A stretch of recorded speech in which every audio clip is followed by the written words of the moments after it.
네, 여러분 오늘은 2020년 6월 고1 모의고사, 국어 모의고사 중에서 29번 문제부터 함께 풀이하도록 하겠습니다. 29번부터 32번까지 문제는 현대시 두 작품이 실려있는 현대 온문 문항입니다. 그래서 문제는 총 4개의 문제가 나와 있고요. 늘 선생님이 이야기하지만 문학 작품을 문제를 풀이할 때 먼저 보기를 한번 살펴보고 보기에 어떤 힌트가 될 만한 부분이 있는지, 그렇다면 그 보기에서 힌트를 좀 얻어서 작품을 감상하는 것이 조금 더 정확하고 또 빠르게 감상할 수 있는 방법 중에 하나입니다. 아울러 이제 작품이 가와 나 작품이 나와 있는데요. 뒷장을 넘겨서 문제를 한번 살펴보면 29번 문제는 가와 나의 공통점을 찾는 문제죠. 그래서 가와 나 두 개를 다 읽고 풀 수 있는 문제고, 30번 문제는 가의 표현상의 특징이기 때문에 가 작품만 읽고 해결할 수 있는 문제입니다. 31번 문제는 A와 B에 대한 설명인데, A는 가 부분에 있고요. B는 나 부분에 있습니다. 그래서 역시나 두 문제를 함께 읽고 풀어야 하는 문제. 32번 문제도 기역에서 미음을 감상한 내용인데, 이 기역에서 미음이 가에서 낫까지 모두 포함되어 있습니다. 그래서 이 세트 문항 같은 경우에는 30번 문제만이 가를 읽고 풀이할 수 있는 문제고, 나머지 문제는 전부 다 두 작품을 이해한 다음에 풀어야 되는 문제다.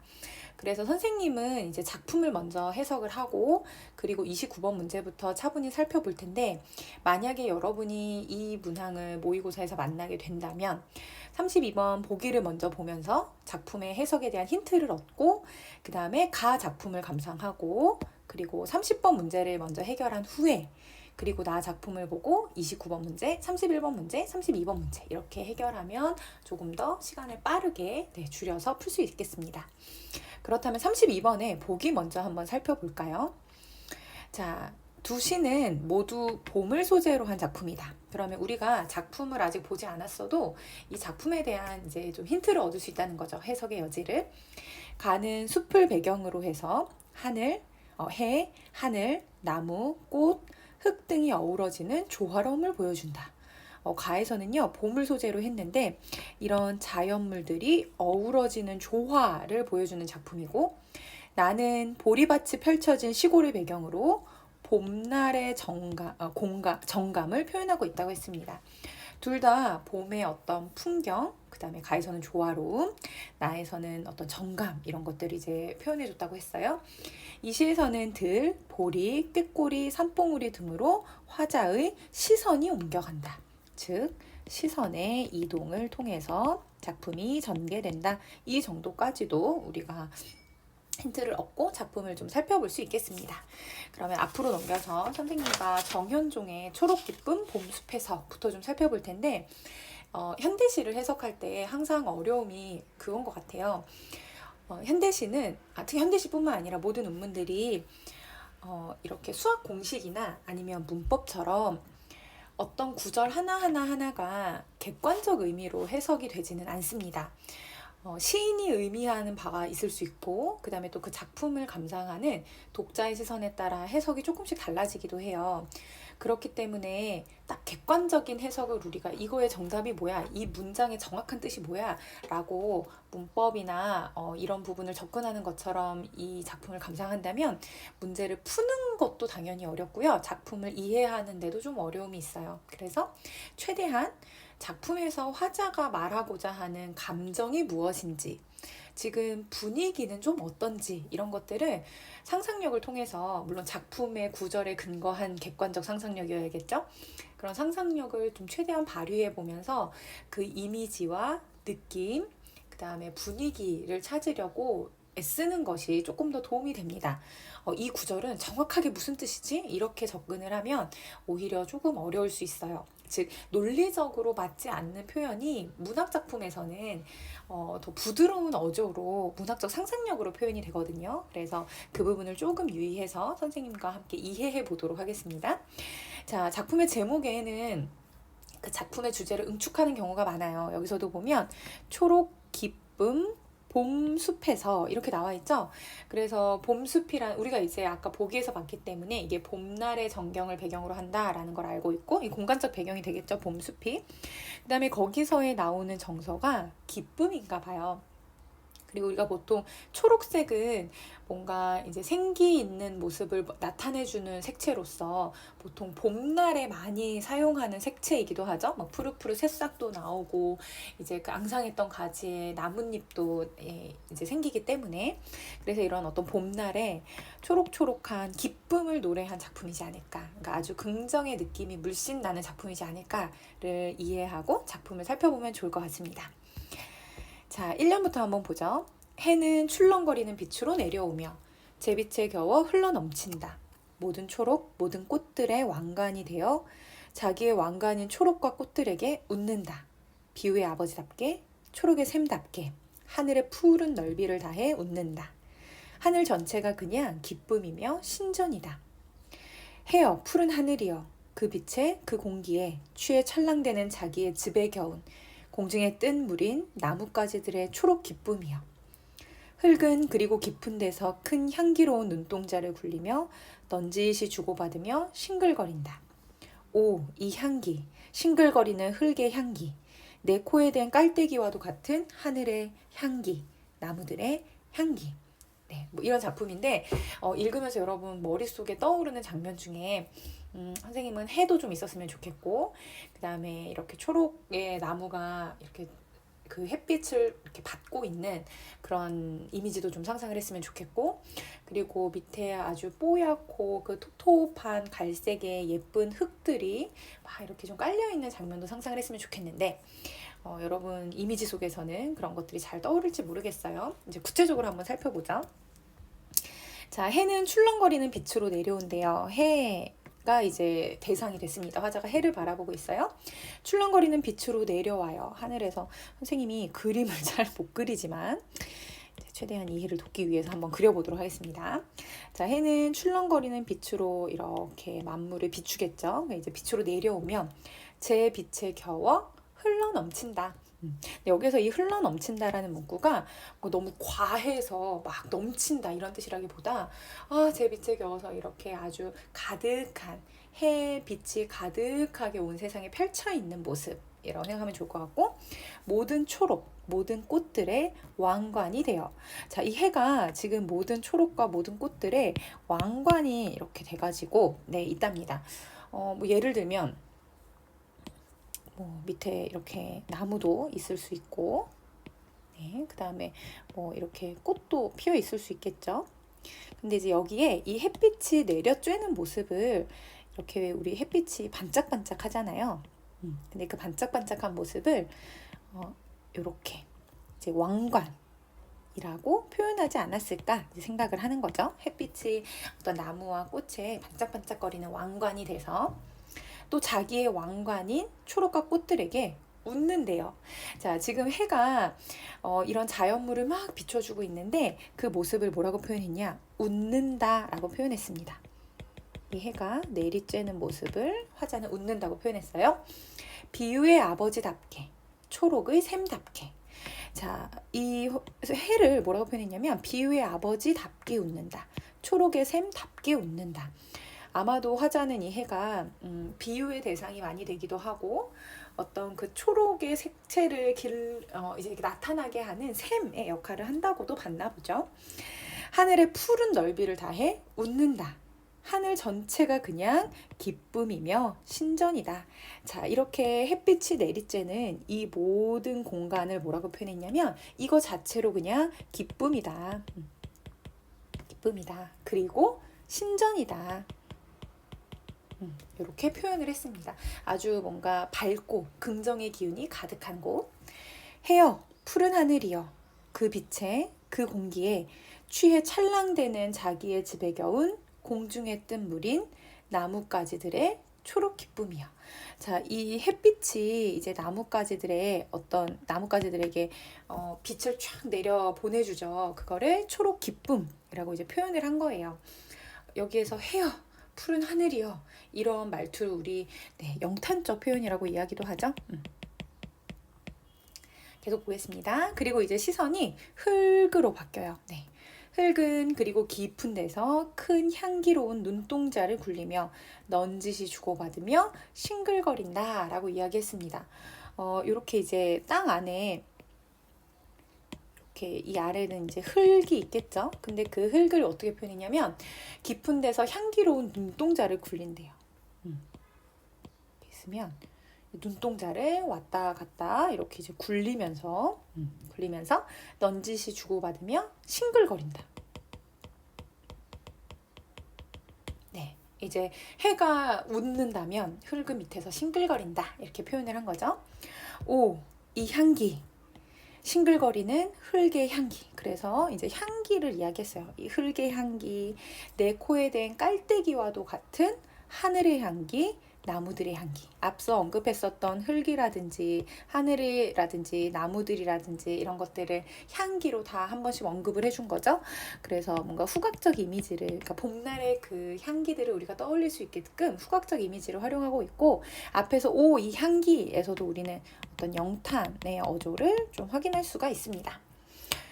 그리고 여기 이 작품을 이제 관통하는 표현법 중에 하나가 시적 대상이 사실 해와 뭐 나무, 그 다음에 흙 정도로 우리가 응축할 수 있는데, 해도 웃고 있는다고 했고 흙도 뭐 싱글거린다고 했고 눈동자를 굴린다 뭐 이런 표현들이 있었죠. 그래서 전반적으로는 네, 의인화, 표현 기법까지 좀 확인을 할 수가 있었습니다. 자, 그리고 김영랑의 5월로 한번 넘어가서 보죠. 작품 제목이 5월이에요. 우리 5월 대표적인 그 봄날의 어떤 계절, 네, 달이죠. 그래서 역시나 5월에 해당하는 어떤 풍경을 이야기해 줬는데, 기억나나요? 아까 보기에서 이 나 작품은 화자의 시선의 이동을 통해서 내용을 전개하고 있다 이렇게 이야기했었는데, 한번 살펴봅시다. 들길은 마을에 들자 붉어지고 마을 골목은 들로 내려서자 푸르러졌다. 바람은 넘실 천이랑 만이랑 이랑이랑 햇빛이 갈라지고 보리도 허리통이 부끄럽게 드러났다. 꾀꼬리는 옆태 혼자 날아볼 줄 모르나니 암컷이라 쫓길 뿐 수놈이라 쫓을 뿐 황금빛 난 길이 어지러울 뿐 얇은 단장하고 아양 가득 차 있는 산봉우리야 오늘 밤 너 어디로 가버리련. 네, 라는 작품입니다. 자, 화자가 이제 들길을 걸어가다가 그 들길이 마을에 들자 붉어졌대요. 네. 뭔가 색깔의 느낌이 확 와닿죠. 마을 골목은 들로 내려서자 푸르러졌답니다. 아마 들길이 마을에 들자 붉어졌다는 건 이제 황토길을 이렇게 표현하지 않았을까 싶어요. 황토길. 그 다음에 들로 내려서자 푸르러졌다는 건 이제 5월이니까 뭐 벼라든지 보리라든지 이런 것들이 쭉 심어져서 초록색을 이제 보여주는 거죠. 이렇게 붉은색과 초록색, 푸른색을 이야기해서 어떤 시각적 이미지를 아주 강력하게 쓰고 있는데, 즉 색채 를 확 떠올릴 수 있게 만들어주죠.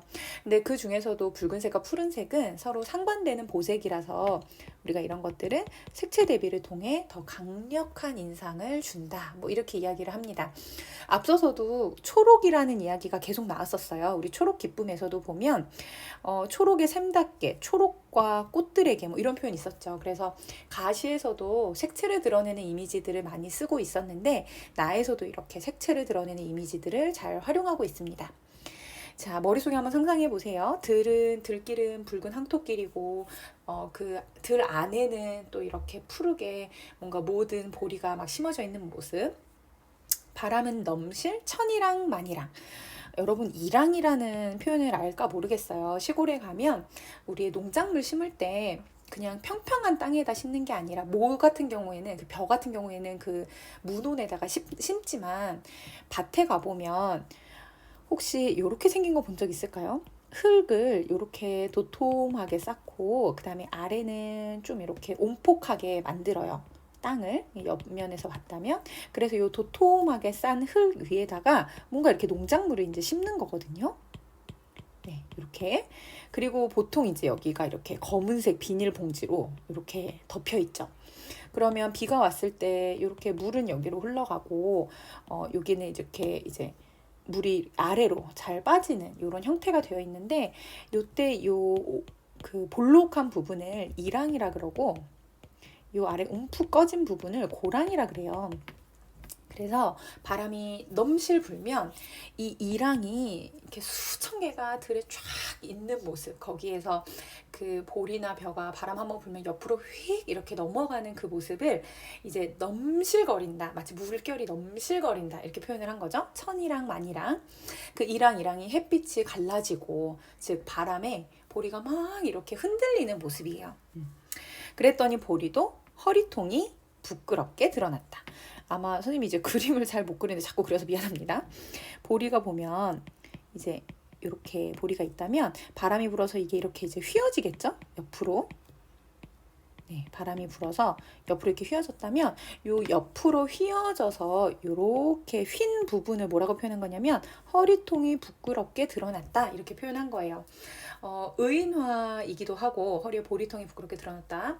그리고 마치 그 옷을 입은 사람이 바람이 불어서 윗자락이 이렇게 위로 싹 올라가서 허리통이 살짝 드러난 것 같은 느낌도 또 느끼게 하거든요. 그래서 우리가 이런 표현을 관능적이다 이렇게도 또 설명을 합니다. 이 봄날의 계절이 어떤 생동감, 생명력을 느끼게 하는 계절이기 때문에 그런 것과도 좀 연결이 되어 있어요. 자, 꾀꼬리는 옆에 혼자 날아볼 줄 모르다니. 이 꾀꼬리는 여러분들 커플과 같이 다닌다는 이야기가 있는데 뭐 정확하지는 않지만 많은 문학 작품들에서 봄날에 이 꾀꼬리가 암컷과 수컷이 함께 어우러져서 노는 모습들이 많이 나와요. 그 유리왕이 지었던 황조가라는 작품을 보면 훨훨 나는 저 꾀꼬리 암수서로 정다운데 외로울사 이내 몸은 뉘와 함께 돌아갈고, 뭐 이런 구절이 있는데 거기에서도 훨훨 나는 저 꾀꼬리가 암수가 서로 정답다 뭐 이런 구절이 나오거든요. 여기서도 보면 꾀꼬리는 여태 혼자 날아볼 줄 모르고 암컷이라 쫓기고 수컷이라 쫓을 뿐, 그냥 이 꾀꼬리가 하늘에서 막 날아서 서로 어우러져서 노는 모습이 어떤 봄날의 생명력을 보여준다고 볼 수 있어요. 봄날의 생명력. 황금빛 난 길이 그냥 어지러울 뿐, 얇은 단장하고 아양 가득 차 있는 산봉우리야 오늘 밤 너 어디로 가버리렴. 자, 지금 산봉우리를 뭐라고 표현했냐면 얇은 단장하고 아양으로 가득 차 있다고 이야기했어요. 산봉우리를 완전히 의인화한 거죠. 그런데 이 산봉우리가 얇은 단장, 아주 곱게 차려입고 그 다음에 애교로 뭔가 이렇게 가득 차 있다고 표현한 걸로 보아 아마 여인에 빗대서 표현한 걸로 우리가 상상할 수 있는데, 5월 정도 되면 여러분 산이 완전히 녹음이 짙어지기 전에 이제 푸르게 그 예쁜 연한 연두빛의 잎들이 막 나는 그 모습을 얇은 단장했다. 이렇게 이제 표현을 한 거예요. 근데 그 산봉우리한테 오늘 밤 너 어디로 가니?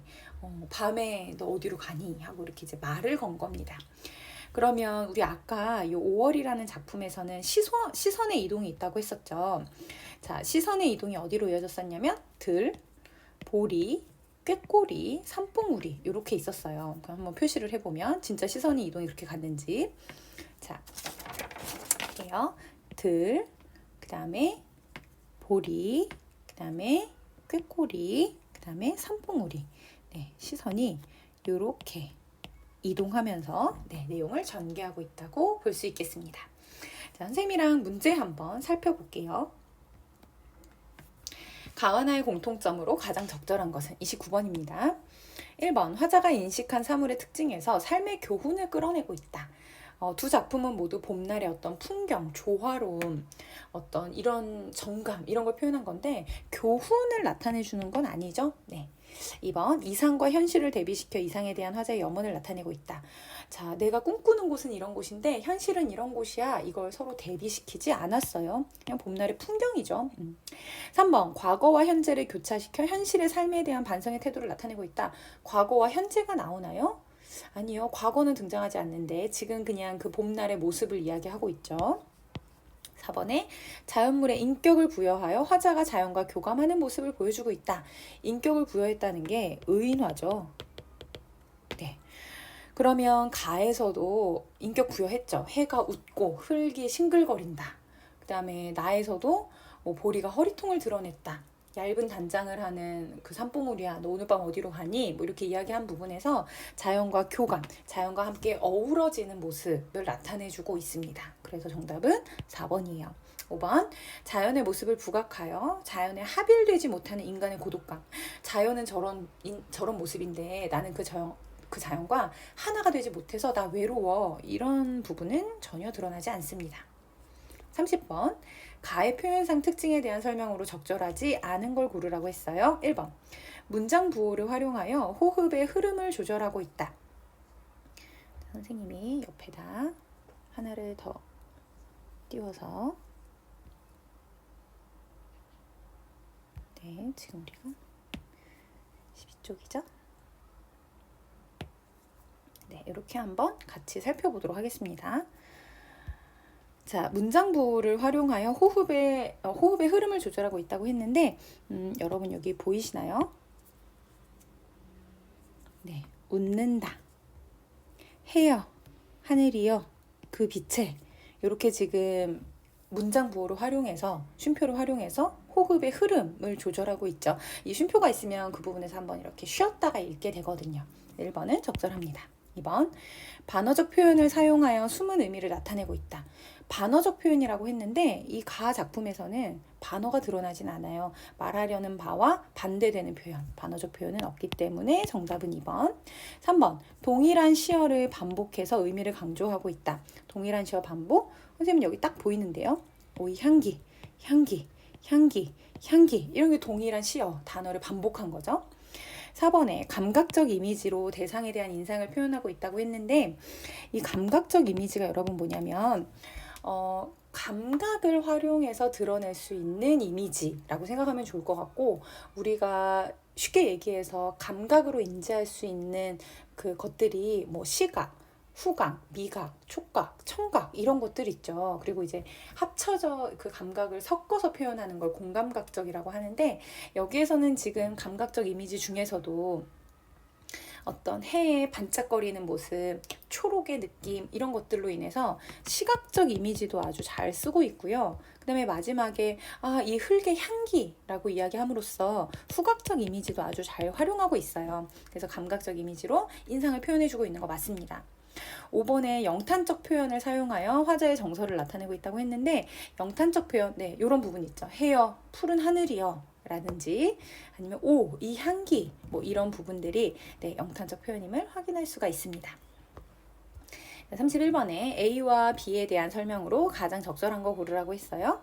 A는 네, 해입니다. 여기다 한번 써볼게요. 해. 그 다음에 B는 네, 여기 산봉우리예요. 한번 보죠. 1번, A는 화자의 지난 삶을 떠올리게 하는 대상이다. 해를 보면서 지난 내 삶을 떠올리고 있지는 않아요. 네, 지난 삶을 떠올리게 하는 거 아니고. 2번, A는 기쁨을 느끼는 화자와 동일시. 즉 화자와 해가 동일시 된다. 여기서는 아니죠. 그냥 해는 화자가 바라보는 대상인 거죠. 3번의 B는 화자에게 새로운 행동을 촉구하는 대상이다. 이 산봉우리가 화자에게 너 어떤 이제 앞으로 행동을 취해야 돼, 이런 내용은 전혀 언급하고 있지 않죠. 4번의 B는 화자가 밤의 시간을 관찰하여 파악한 대상이다. 아니에요. 낮에 이제 이 산봉우리를 보면서 오늘 밤 너 어디로 가겠니? 이런 거죠. 그래서 밤에 관찰한 거 아니고. A와 B는 모두 화자가 관심을 갖고, 그쵸? 관심을 가졌으니까 관찰했겠죠. 주관적으로 인식하는 대상이다. 여기서 주관적으로 인식하는 대상이라는 건 화자의 시선을 통해서 대상을 인식했다 이런 뜻인데, 해도 그냥 하늘에 뜬 해지만 여기에서 화자는 어떻게 주관적으로 인식해요? 지금 웃고 있다. 그 다음에 뭐 나무들과 꽃들의 어떤 왕관이다. 주관적 인식이 드러나는 거죠. 산봉우리도 그냥 봤을 때는 산봉우리지만 여기서는 너 얇은 단장했구나, 아양으로 가득 차 있구나 라는 건 화자의 이제 인식인 거죠. 그래서 정답은 5번이 되겠습니다. 자, 옆으로 넘어가서 32번 문제. 보기를 참고하여 기억에서 미음을 감상한 내용으로 적절하지 않은 거. 자, 보기는 아까 읽었으니까 밑에 이제 기억부터 보겠습니다. 선생님 여기 기억을 같이 띄워볼게요. 자, 기억. 모든 초록, 모든 꽃들의 왕관이 되어, 이 부분이에요. 햇빛이 나무와 꽃에 비쳐서 빛나는 모습을 왕관으로 표현했다. 네, 적절하죠. 반짝반짝거리는 모습. 니은, 큰 향기로운 눈동자를 굴리며, 이 흙이 이제 눈동자를 굴린 거예요. 큰 향기로운 눈동자를 굴림의 주체는 흙을 바라보는 화자? 아니라 눈동자 굴린 거 누구였어요? 흙이었죠. 네. 흙이 향기로운 눈동자를 굴린다 이런 표현이었으니까 이 여기에서 흙은 어떤 그 대지의 좀 넉넉함이라든지 아주 그 푸근한 마음씨, 그다음에 향기로움 이런 것들을 의미하는 소재죠. 정답은 2번이고 디귿 내 코에 댄 깔때기와도 같은 하늘의 향기, 나무들의 향기, 자연의 향기가 코로 전해지는 것을 비유적으로 나타냈다. 어떻게 비유적으로 나타냈죠? 깔때기와도 같다. 즉 치규를 통해서 드러내고 있습니다. 4번에 리을 들길은 마을에 들자 붉어지고 마을 골목은 들로 내려서자 푸르러졌다. 화자가 본 시골길과 들판의 모습을 감각적으로 표현. 아까 쌤이 감각적 표현 뭐라 그랬어요? 시각, 미각, 청각, 후각, 촉각 이런 것들인데 여기서는 붉은색, 푸른색, 색채적 이미지니까 감각 중에서도 어떤 감각을 활용했죠? 그렇죠. 시각적 이미지로 활용한 거죠. 그 다음에 미음에 네, 이랑이랑 햇빛이 갈라지고 여기서 보리밭의 이랑 사이로 햇빛이 비쳐 반짝이는 모습을 확인할 수 있다. 네, 그걸 나타낸 것으로 볼 수 있다. 5번도 적절합니다.